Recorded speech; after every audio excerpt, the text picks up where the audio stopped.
Hoy compartimos dos de los grandes textos de la epístola del apóstol San Pablo a los romanos.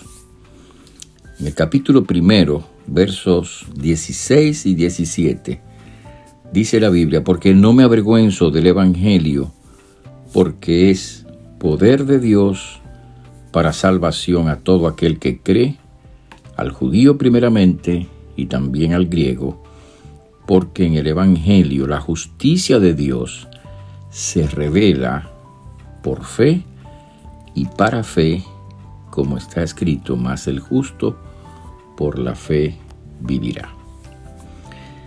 Este es el introito, la introducción, la carta de presentación, el tema central de la gran epístola del apóstol San Pablo a los romanos, considerada la epístola esencial de Pablo, donde se resume toda la verdad del evangelio, donde se sintetiza con mucha claridad la obra eficaz de Jesucristo en la cruz del Calvario y la justificación, el perdón, la salvación a través de la fe y solo la fe en Cristo Jesús.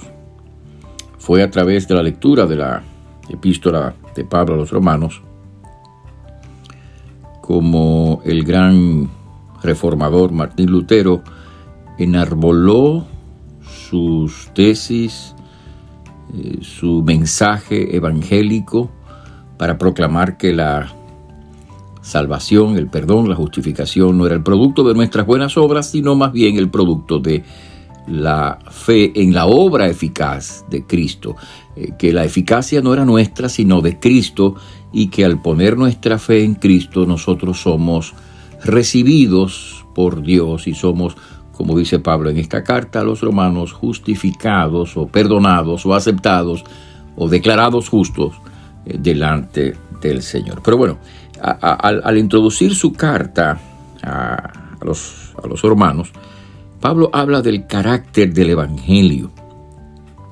Él dice: el evangelio es poder de Dios para salvación a todo aquel que cree. El evangelio, es decir, el mensaje, la buena noticia acerca de la obra de Cristo en la cruz, la obra redentora de Cristo en la cruz, ese mensaje que proclama que Cristo murió por nuestros pecados y resucitó para nuestra vida. Ese mensaje, dice el apóstol, es poder de Dios. Y dice él, es poder de Dios para salvación a todo aquel que cree, porque en el evangelio, añade, la justicia de Dios se manifiesta o se revela por la fe. De nuevo, el mensaje de la muerte redentora de Cristo, su resurrección, es poder de Dios. Porque cuando tú escuchas ese mensaje y tú lo recibes por la fe, entonces el poder de Dios obra en ti de varias maneras. En primer término, obra en ti para perdonar tus pecados. En segundo lugar, obra en ti para reconciliarte con Dios. En tercer lugar, obra en ti para hacer lo que Pablo llama en esta carta justificarte, es decir, declararte justo, y al mismo tiempo obra en ti para impartir en ti un carácter justo que, si bien no llega a la perfección, y sin embargo te conduce a una naturaleza nueva, a un cambio que necesariamente te conduce, repito, a una vida nueva, a una vida diferente, donde ya no amas el pecado, donde ahora amas a Dios, a donde no abrazas ya una vida de pecado, sino abrazas más bien el camino de Dios, porque eso es lo que deseas hacer, eso es lo que aspiras a hacer, porque Dios pone en tu corazón ese deseo de hacer su voluntad. Así que es el poder de Dios obrando en nuestros corazones. Y esto es muy importante entenderlo, porque mucha gente no entiende que aquí no se trata, y lo he dicho muchas veces, no se trata de llevar una religión, como dicen algunos. No se trata de mi esfuerzo por hacerme bueno y justo. Ese no es el asunto. Se trata de creer en la obra poderosa y eficaz de Jesucristo. Por eso Pablo dice que el Evangelio es poder de Dios. El Evangelio es la buena noticia acerca de la muerte redentora de Cristo y de su resurrección. Lo que quiere decir el apóstol es que la muerte de Cristo tiene poder para perdonar, para salvar, para transformar, que su resurrección tiene poder para darnos vida. Entonces, es poder de Dios, el mensaje del Evangelio. Ese mensaje, cuando tú lo oyes y lo recibes por la fe, obra en tu corazón y produce en ti una vida nueva. Por eso dice el apóstol, es poder de Dios. Un poder que te transforma, un poder que te cambia, un poder que te salva, un poder que te da una vida nueva. Es poder de Dios. No es una religión, no es un rito, no es una serie de obras. Es Dios obrando en ti para transformarte. Entonces, cuando tú escuchas el Evangelio y crees al Evangelio, no a tus obras, no a tu rito, no a la iglesia, no a una doctrina, etc. Crees a Cristo, crees al mensaje de Cristo. Ese poder de Dios actúa en ti. Tú no sabes cómo lo hace, pero lo hace.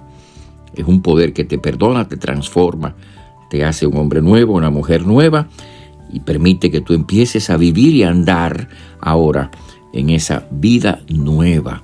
Es interesante que el término que utiliza el apóstol San Pablo en el original es el término dunamis, poder dunamis, que es la palabra de donde viene la expresión dinamita, y todo el mundo sabe el poder de una dinamita, ¿no?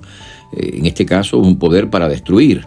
Pero cuando Pablo habla del poder de Dios como dinamita, o sea, como dunamis, como poder, evangelio como poder, es un poder para construir. O sea, el poder explosivo de una dinamita en un sentido inverso, o sea, en un sentido de construir.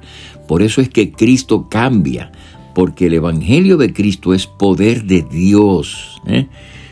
Si hay algo que el poder de Dios dinamita en nosotros, es el pecado, es la vida anterior, y entonces instala en nosotros un poder nuevo para vivir la vida nueva. Y eso no lo hacemos nosotros, no es mi esfuerzo, no es yo tratando, es sencillamente yo arrepintiéndome de mis pecados y recibiendo a Jesús por la fe y creyendo que Él va a obrar este poder en mi corazón, y Él lo hace. Sin espavientos, sin brincos, sin salir por ahí corriendo. No. Él lo hace en el silencio del corazón. Él cambia nuestra vida porque el evangelio es poder de Dios. Así que permita al Señor que tú experimentes este poder silencioso pero eficaz, que es el poder de Cristo obrando, perdonando, transformando, dando vida nueva. Que así sea, que Dios te bendiga. Te hablo el pastor Freddy Noble, pastor de la Primera Iglesia Bautista Hispana de Manhattan. Dios te bendiga.